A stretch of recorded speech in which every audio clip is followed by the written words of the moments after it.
Today we are going to talk about why it's even important to pay attention to your products, right?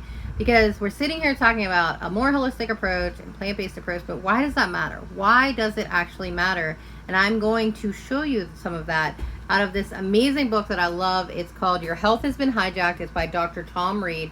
I love this book because I like facts. So I like to really build my case on a factual foundation, and this book allows me to do that because in the back, whenever he states a fact, so if he talks about cancer or different research studies, or that pregnant women who give birth to babies, the umbilical cord has about 272 harmful chemicals in it.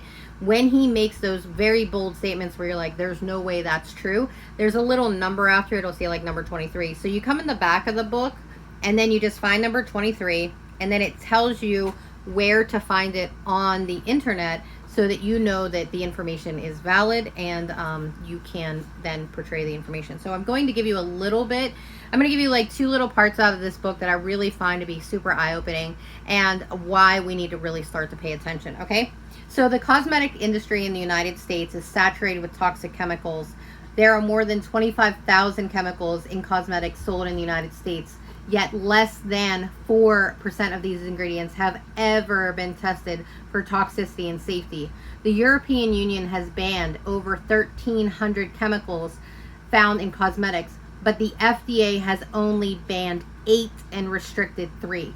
The average woman puts on 515 synthetic chemicals on her body every single day without ever knowing, and 60% of what you put on your body is absorbed into your skin. Okay, so that number is alarming, but I want to show you, see how it has those little numbers there? That is where you find the information in the back, okay? So that you know that it is valid. The next part of this book that I really want to share with you is the part that kind of makes me super sad, because I think that we just don't even know what we're putting on our body, what we're bringing to our homes, and the harm that we're doing with it. And that makes me sad because, you know, it's one of those things where you just don't know until you know, right? And you can try to know all the stuff, but you can't know it all, and we're gonna mess up. But for me, this is kind of alarming, and this is where, when I stand and talk about this, I really hope that I drive home the point that I truly just want to help from this point on. There's nothing we could do about the decisions that we've made prior, but from now on, now that we know these facts, we have to make better choices in our home, because we are the gatekeeper of what comes in. I am the person who decides what dish soap my family uses, what laundry soap my family uses, all of the things, right? So I have to be the one who really looks into those products and says, hey, I hope they're not harming my children, okay? So since 1950, the explosive growth of certain types of cancer has become mind-numbing. Skin melanoma cancers are up 690%, prostate cancer up 286%, thyroid cancer up 258%, non-Hodgkin's lymphoma up 249%, liver and pancreatic cancer up 234%, kidney and renal pelvic cancers up 182%, and the list goes on. During a speech in 1994, Dr. Samuel Epstein, an international expert in toxicology, legit can't get any higher in his field than this man is, laid the blame squarely on the synthetic chemical revolution. Dr. Epstein states that in the 1940s, we produced 1 billion pounds of new synthetic chemicals, and by the 1950s, the figure had reached 50 trillion pounds. By the late 80s, it became 500 trillion pounds. Most of these chemicals have not been tested for toxic, carcinogenic, or environmental effects. Also, a report done by Columbia University School of Public Health estimates that 95% of our cancers are caused by diet and environmental toxicity. Okay, so that number is alarming to me because I see so many people, and I have so many people come to me, you know, and they're at their wits' end, and they're like, I am so sick, and I try my hardest to bring them up out of the sickness, right? But what if we started to shift the products that we were using in our homes, and we started to make a better choice? What if we started using a cleaner that was plant-based? This cleaner is all we use in our home. This ends up costing me $1.81 per very large bottle, and it's actually cheaper than that because not only do I get this, I get free product for ordering.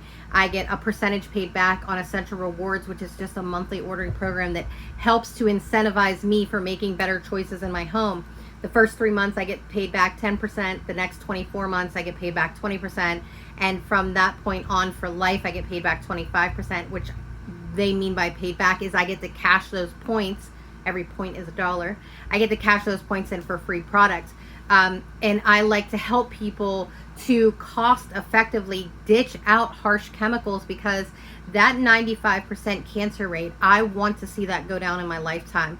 Before I die, I want that number to dramatically drop, because people are starting to pay attention to their products in their homes. And I am not talking about the greenwashing crap that you find at Whole Foods and Target.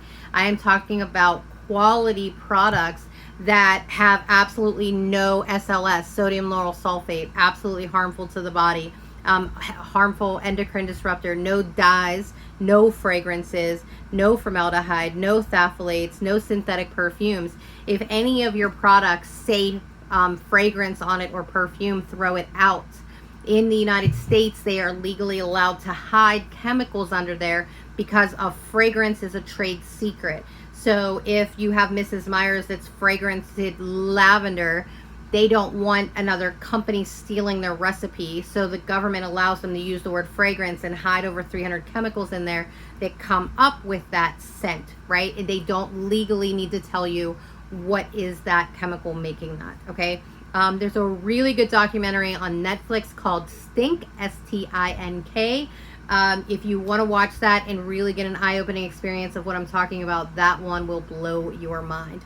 Okay, so I hope that you understand that when I give statistic facts like 95% of cancer is from environmental and environmental toxicities and the things that we're eating, I want you to understand that that comes from a place of we didn't know that. I didn't know that. I owned a cleaning company. I used bleach and Lysol every single day of my life. I didn't know why I was so lethargic and had headaches and absolutely no libido and couldn't shed weight and all of the things that was going wrong in my body. I was sick all the time. I was breaking out with ulcers in my mouth. My body was literally fighting all of these chemicals that I was putting in it every single day by breathing them in and putting them on my skin, that it couldn't fight anything else. I was sick all the time. I couldn't get well. My house couldn't get well. We were in a constant sick, cold situation until we really started changing out our products. Because I always tell people that essential oils are great. They really are, but they are not a band-aid for bad decisions.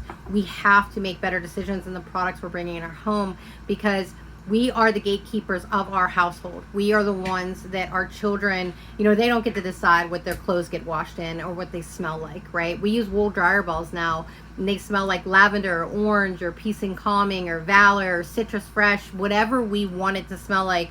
We just scent it on the wool dryer ball and our clothes smell amazing. So you don't have to go without, but you do have to make a better choice in your home if you want your family well, okay?